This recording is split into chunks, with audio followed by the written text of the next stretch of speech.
చాలా ఉన్నాయి. దానిలో ఈ వివాహం అనేది కూడా ఒక ప్రత్యేకమైంది. ఈ వివాహం పరిస్థితుల్లో చాలా ప్రతికూలత మా ఇంట్లో ఉన్నప్పటికీ అది అధిగమించడానికి మేము తీసుకునేటువంటి నిర్ణయం విషయంలో, ఈ వివాహ విషయంలో దేవుడు ఎంతో పరిస్థితులన్నింటినీ కూడా అనుకూలంగా మార్చి ఈ వివాహంలో నాకు తోడుగా ఉన్న దేవుడికి మహిమ చెల్లిస్తూ ఉన్నాను. హల్లెలూయా. దీనికోసం మా అమ్మ ఎంతో ప్రయాసపడింది. ఈ వివాహం గురించి, ఈ వివాహం విషయంలో ఎంతగానో ప్రార్థించింది. మీకు కూడా చాలామందికి చెప్పింది. అయితే అనుకోని పరిస్థితుల్లో నేను ట్రైనింగ్ ముగించుకొని వచ్చిన తర్వాత ఆ వచ్చిన రాత్రికే అమ్మ మంచాన ఉండటం, ఆ తెల్లవారి ఆరాధన చూసుకున్నాం, ఆ రాత్రికి అమ్మ చనిపోయింది. ఇలాంటి పరిస్థితులు నా హృదయంలో చాలా బాధ పెట్టాయి. ఎందుకంటే నేను సేవకుడిగా ఉండాలని అమ్మ కోరుకుంది. ఆ కోరిక కళ్ళ ముందు కనబడిన వెంటనే ఆమె కనబడకుండా పోవడం,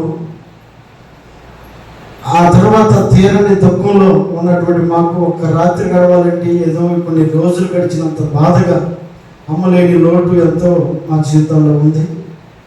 అలాంటి పరిస్థితుల్లో నేను వివాహం చేసుకునేటువంటి ఆ నిర్ణయంలో కొంచెం వెనకడుగు వేశాను.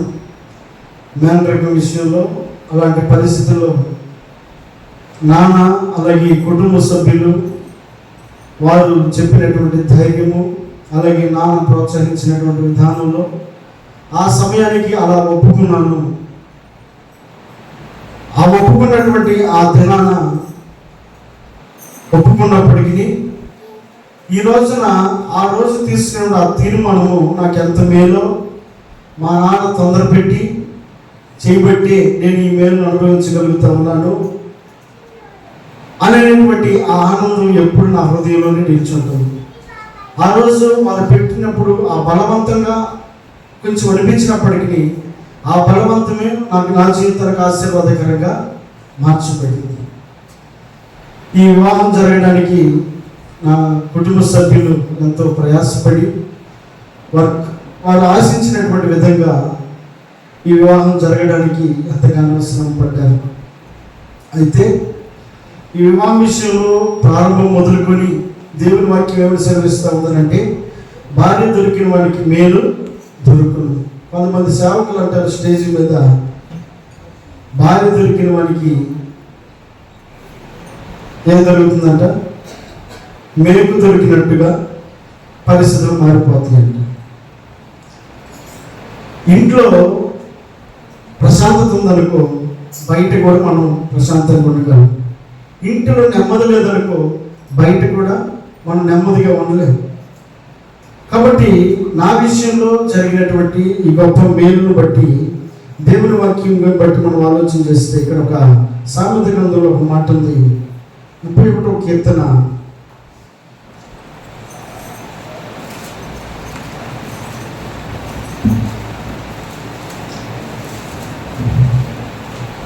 11వ వచనంలో, గుణవతి అయిన భార్య దొరుకుట అరుదు, అటుది ముత్యము కంటే అమూల్యమైనది. చాలండి. గుణవతి అయినటువంటి భార్య దొరుకుట అరుదు అంటే అన్ని చోట్ల అందరికీ ఉండదంట, కొందరికి మాత్రమే అరుదుగా దొరుకుతాయి. అరుదుగా అలాగే ఆ అరుదైనటువంటి పరిస్థితులను, ఎందుకంటే అనుభవించేది ఇంట్లో చూసేది నేను కాబట్టి ఆ పరిస్థితులను నేను చెప్పగలుగుతా ఉన్నాను. అంతకుముందు ఏమీ కూడా పాస్టర్ గారికి చేయడం రాకపోయినా ఆ పరిస్థితులన్నింటినీ కూడా అలవర్చుకొని ఆ పరిస్థితుల్లో తోడుగా నిలబడడానికి, లేకపోతే ఇది పరిస్థితులు చెప్పడానికి మా అమ్మ లేదు. తర్వాత అక్కోళ్ళు అంటే పెళ్లి చేశారు, వెళ్ళిపోయారు. అన్నోళ్ళు అంటే అన్నోళ్ళు కూడా దూరంగానే ఉన్నారు. ఇది పరిస్థితి చెప్పడానికి పాస్టర్ గారికి ఎవరు లేకపోయినప్పటికీ ఉన్న పరిస్థితులను అర్థం చేసుకొని, ఆ స్థితిగతులను పరిస్థితులను అర్థం చేసుకొని, ఎందుకు ఈ మాట గుణవతి అయిన భార్య దొరుకుట అరుదు అని నేను చెప్పగలుగుతున్నానంటే 27వ వచనంలో అదే మాటకు అర్థం ఉంది. ఆమె తన ఇంటి వారి నడతలను బాగుగా కనిపెట్టును, పని చేయకుండా ఆమె భోజనము చేయదు. ఆమె తన ఇంటి వారి నడతను బాగుగా కనిపెట్టును. గుణవతి అయినటువంటి భార్యకు ఉండాల్సినటువంటి ఒక మంచి లక్షణం ఏంటంటే ఇంటి వారి యొక్క నడవడికలను గమనించుకోవాలి. తాతయ్య ఎలాంటి వాడు, తాతయ్యకి ఏది ఇష్టం, లేకపోతే అమ్మమ్మ ఏది ఇష్టం, అమ్మమ్మ ఎలాంటిది, లేకపోతే మామయ్యలు ఎలాంటి వారు, లేకపోతే విశ్వాసులు ఎలాంటి వారు, లేకపోతే భర్త ఎలాంటి వాడు, ఇవన్నిటిని కూడా అర్థం చేసుకొని మెసలటం అనేది చాలా ప్రాముఖ్యతతో కూడుకున్నది. భార్య దొరికి వారికి మేలు దొరుకును అంటే ఏ భార్య అంటే, ఎలాంటి భార్య అంటే వాక్యం సెలవిస్తూ ఉంది, ఆమె తన ఇంటి వారి నడతను బాగుగా కనిపెట్టును. నచ్చని పని చేసి కష్టాన్ని కలుగు చేసి నేను ఇంతే అని అనుకునేటువంటి పరిస్థితి కాదు. తన ఇంటి వారి నడతను బాగుగా, తనకు కష్టమైనా, తనకు ఇబ్బంది అయినా, తనకు నచ్చకపోయినా తన కుటుంబ సభ్యులకు ఇష్టమైనట్లుగా ప్రవర్తించే గుణం ఏదైతే ఉందో, ఆ నడతను కనిపెట్టే విషయంలో, ఆ ప్రకారంగా నడిచే విషయంలో తీసుకునే నిర్ణయము ఆ కుటుంబాన్ని సంతోషపెట్టగలుగుతుంది. కాబట్టి ఆ కుటుంబంలో ఆమె చేసేటువంటి పని ఎవరంటే గుణవతి అయినటువంటి భార్య, ఆమె తన ఇంటి వారి నడతను బాగుగా కనిపెట్టేదై ఉంటుంది. అంత మాత్రమే కాకుండా పని చేయకుండా ఒక్క పూట కూడా కుదురుకుంటుంది. పిల్లలిద్దరూ ఎనికెడితే పడుతూ ఉంటారు. నేనైతే నా పనిలో నేను బైబిల్ చదువుకోవటమో లేకపోతే ఏదో ఒక పని మీద నేను వెళ్తూ ఉంటాను. మీరు చూస్తూనే ఉంటారు, ఇంటికి వచ్చినప్పుడు గమనిస్తూనే ఉంటారు, నా ప్రమేయం తక్కువే. పాస్టర్ గారు అన్ని చొరవ తీసుకుని ఇటు బెడ్లని కవర్ చేసుకుంటుంది, తర్వాత తాతయ్యని కవర్ చేస్తుంది, తర్వాత నన్ను కవర్ చేస్తూ, తర్వాత వచ్చినటువంటి వారితో మాట్లాడుతూ, ఇవన్నిటినీ కూడా నా కళ్ళారా నేను చూసినటువంటి పరిస్థితులు నేను చెప్పగలుగుతా ఉన్నా. ఇవన్నిటినీ కూడా నిన్న ఒక్కరోజుగా జ్వరం వచ్చింది, 2 రోజులు జ్వరం వచ్చింది. ఒకరోజు ఆ చేయలేక పడుకుంటే మా ఇల్లంతా కూడా స్తంభించిపోయినట్టుగా ఉంది. మాకు ఒక్క అడుగు కూడా ముందుకు పడలేదు. మా వాళ్ళు కాదు, ఒక పక్క నాన్నకి జ్వరం తగులుతూ ఉంది, తర్వాత పాస్టర్ గారికి కూడా జ్వరం తగులుతూ ఉంది. తర్వాత నేను ఈ మధ్య ఏం చేస్తాను, అంతకుముందు అమ్మ ఉన్నప్పుడు నేను అన్ని పనులు చేసుకుంటూ ఉండేవాడిని. అమ్మ చనిపోయిన తర్వాత నన్ను ఒక్క పని చేయలేదు. మొత్తం ఆమె చూసుకుంటా ఉంది, అన్నీ చూసుకుంటా ఉంది, అన్నీ చేసుకుంటా ఉంది. నాకు కావాల్సినటువంటి సమయాన్ని మాత్రం నన్ను ఫ్రీగా, నన్ను ఎప్పుడు కూడా కష్టపెట్టకుండా, నా పనులు నేను చేసుకోవడానికి ఇబ్బంది కలిగించకుండా, ఆ కష్టం ఏదో భారం ఏదో ఆమె పడతా వస్తూ ఉంది. నేను ఒక్కరోజు బాగలేకపోతేనే వీళ్ళంతా కూడా ఏదో ఆగిపోయినట్టుగా ఉంది. అంటే ఇంత పరిస్థితులన్నీ కూడా ఆమె తన చేతులతో ఆమె చేసుకుంటూ ఎప్పుడు కూడా ఆమె మాకు మేలుకరంగానే ఉంటూనే చేస్తూ ఉన్నటువంటి ఈ గొప్ప పనులను బట్టి, అలాగే ఆమె చేస్తున్నటువంటి గొప్ప కార్యాలను బట్టి, మా కుటుంబాన్ని బట్టి ఎంతో దేవుడికి మహిమ చెల్లించాల్సిన వారమై ఉన్నాం. అంత మాత్రమే కాకుండా 12వ వచనంలో ఆమె తాను బ్రతుకు దినములన్నీ అతని మేలు చేయను కానీ అతనికి కీడేమి చేయదు. గుణవతి అయినటువంటి భార్యకు ఉండాల్సిన 2వ లక్షణం ఏంటంటే ఆమె అతనికి తన జీవితకాలం అంతట్లో మేలే చేయదు కానీ కీడు ఎప్పుడు కూడా చేయదు. ఇలాంటి గుణాలను కుటుంబంలో నేను గమనిస్తూ ఉన్నప్పుడు దేవుడు నాకు ఇచ్చినటువంటి ఆధిక్యత, ఆ రోజు నాన్న వాళ్ళు చెప్పినటువంటి మాట నేను విన్నాను కనుక ఆ మాట ప్రకారంగా నా జీవితంలో ఆ సంతోషాన్ని నేను చూడగలుగుతూ ఉన్నాను, అనుభవించగలుగుతూ ఉన్నాను. దేవుడు చేసిన గొప్ప కార్యమును బట్టి దేవుడికి మహిమ కలుగును గాక. హల్లెలూయా. కాబట్టి ఈ సమయంలో నాన్నగారు కూడా ఉండాల్సింది, కానీ కొంచెం అనారోగ్య రీత్యా ఇంటి దగ్గరే ఉన్నారు.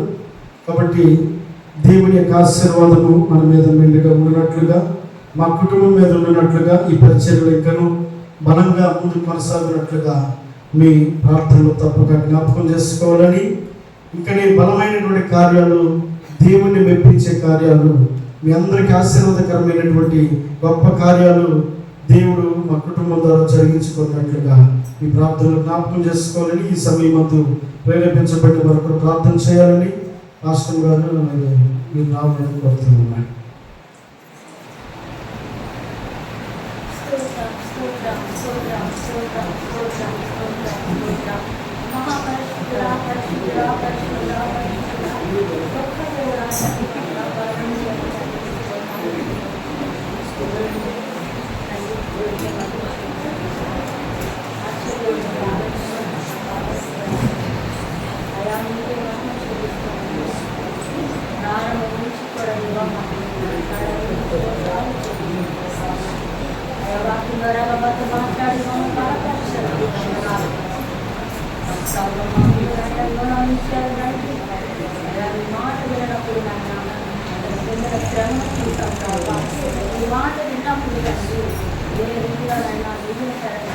ఆశీర్వాదకరంగా ఉన్నారు సర్వా మీరు సంతోష పెట్టే బిడ్డగా ఉన్నాడో కూడా అధికారం జీవించేవారిగా, ఈ మాట వినేవారిగా, మీరు సంతోష పెట్టేవారిగా ఆయన మీరు ఉండడానికి కృప అనుగ్రహించి మహిమ తెచ్చుకోమని తండ్రి. ఇదిగో నాయన ఈ భక్తుల విషయంలో వివాహమై 8 సంవత్సరాలు అయినప్పటికీ మీరు కాచి కాపాడుతారు. ఇటు రీతిగా నా ప్రభు మీరు ఎన్నుకున్నారు తండ్రి. అవును ప్రభు, నా తండ్రి నువ్వు అనుకోలేదు ప్రభు, అయ్యా ఈ రీతిగా ఉంటాడని ఎప్పుడు కూడా నేను చూడలేదు తండ్రి. ఊహించని విధంగా మీరు నన్ను ఏర్పరచుకున్నాను అయ్యా. నీ కార్యములు ఉన్నతమైనది, నీ పిలుపు ఉన్నతమైనది ప్రభు. అయ్యా కష్టమైనప్పటికీ కూడా మీరు కల ఉంచినప్పుడు అయ్యా దీవెనకరంగా, ఆశీర్వాదకరంగా, మేలుకరంగా మీరు మార్చి పరిశుద్ధాత్మ దేవుని సన్నిధి ఉంచి, నీ ప్రసన్నత ఉంచి, నీ కృపను ఉంచి, నీ మాటమై వాడుకోనండి గుణవతి భార్య ఏ రీతిగా ఉంటుందో కూడా మీరు మాతో మాట్లాడుతూ వచ్చారు ప్రభా. అటు రీతిగా నాయన మీరు ఉండడానికి కూడా నీ కృపను చూపించి ఈ నామని మహిమ తెచ్చుకోండి ప్రభు. నీ స్తోత్రాలు. ఈ బిడ్డను దీవించండి, బలపరచండి, అనారోగ్య పరిస్థితుల నుంచి బిడ్డను పిలిపించి నాయన గొప్ప స్వస్థత విడుదల కలగజేసి ఈ నామనికి మహిమ తెచ్చుకోమని ఉంటున్నాం ప్రభా. అయ్యా పెద్ద పాస్టర్ గారు కూడా మంచి ఆరోగ్యం నుంచి దేవా ఈ సన్నిధిలోకి నడిపించండి, బలపరిచి దేవా. అయ్యా పెద్దవారి సన్నిధిలో ఎంతో ఆశీర్వాదకరంగా ఈ కృపతో బలపరచండి. వారి జీవితంలో చేసిన ప్రతి మేలు కొరకే మీకే కృతజ్ఞత స్తోత్రాలు చెల్లించుకుంటూ అయ్యా ఇదిగో నాయన ఈ బిడ్డల కేక్ కటింగ్ చేస్తూ ఉండగా నాయన ఆ కేక్ ఎంత మధురంగా ఉంటుందో ప్రభావ, వారి జీవితాలు కూడా అంత మధురంగా ఉండును కాకని ప్రార్థన చేస్తున్నాం. నీ కృపతో నింపి నాయన బలపరిచి నీ భక్తులను నీ శిలుసాట్ని మరుపరుచుకోని ప్రభావ ఇంకా బహు బలముగా వాడుకొని ఈ నామని మనం తెచ్చుకోమని యేసయ్య పరిశుద్ధ నామం అడిగి పొందుకొని నామం తండ్రి.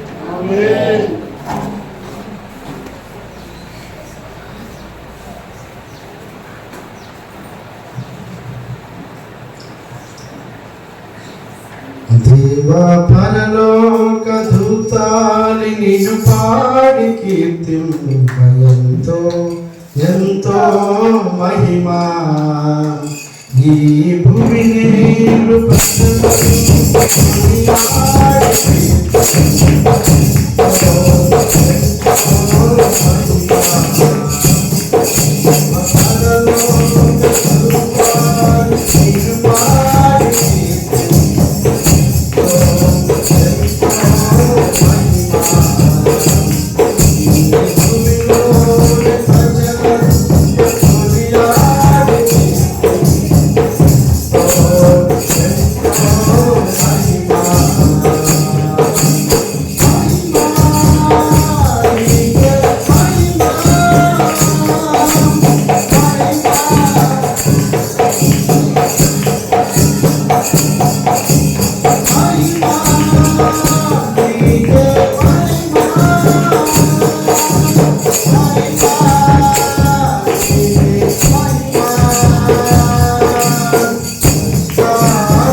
హల్లెలూయా. ఈ కార్యము దేవుడు ఇప్పటి వరకు ఇట్లా జరిగించిన విధానం బట్టి దేవునికి మహిమ కలుగును గాక. హల్లెలూయా. తండ్రి కుమార పరిశుద్ధాత్మ నామములో ఈ కార్యాలు అనుసరంగా చేసి బలపరిచి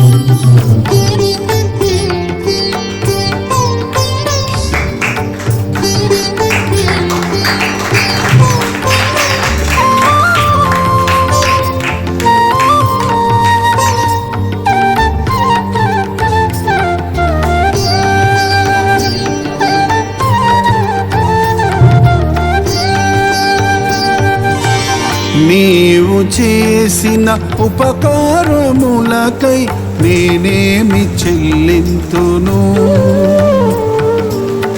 నీవు చేసిన ఉపకారములకై నేనేమి చెల్లింతును?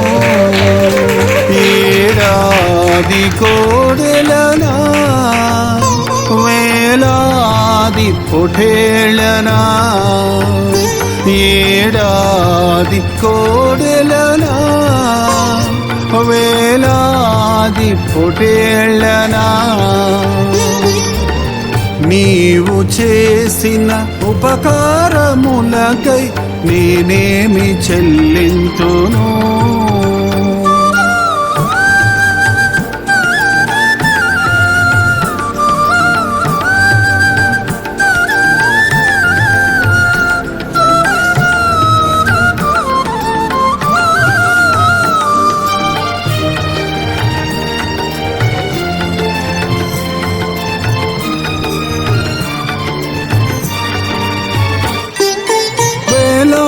నదులంత విస్తార తైలము నీకిచ్చిన చాలునా?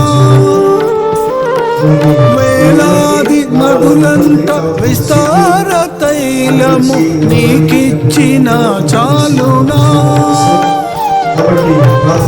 గర్భఫలమైన నా జ్యేష్ఠ పుత్రుని నీకిచ్చిన చాలునా? గర్భఫలమైన నా జ్యేష్ఠ పుత్రుని నీకిచ్చిన చాలునా? ఏడాది కోడెలనా వేలాది పొటేళనా, ఏడాది కోడెలనా వేలాది పొటేళనా, నీవు చేసిన ఉపకారములకై నేనేమి చెల్లింతును?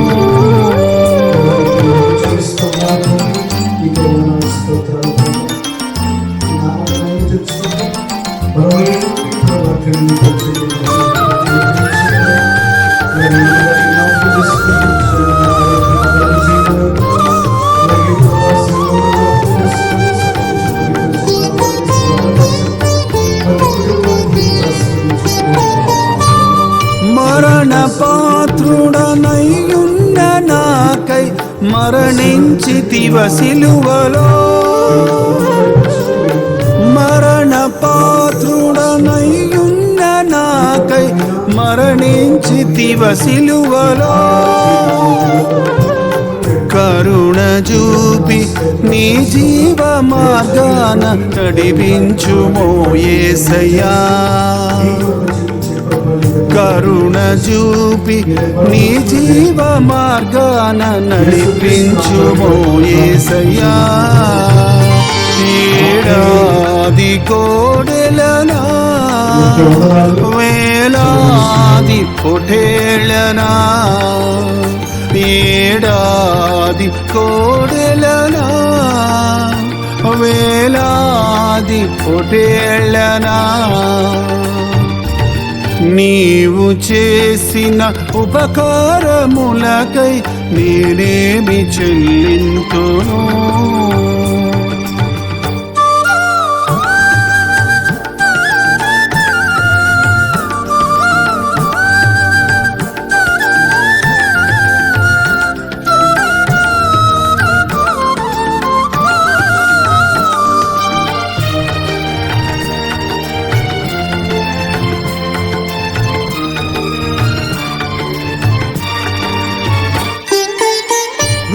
విరిగి నలిగిన బలియాగముగను నా హృదయమర్పింతును.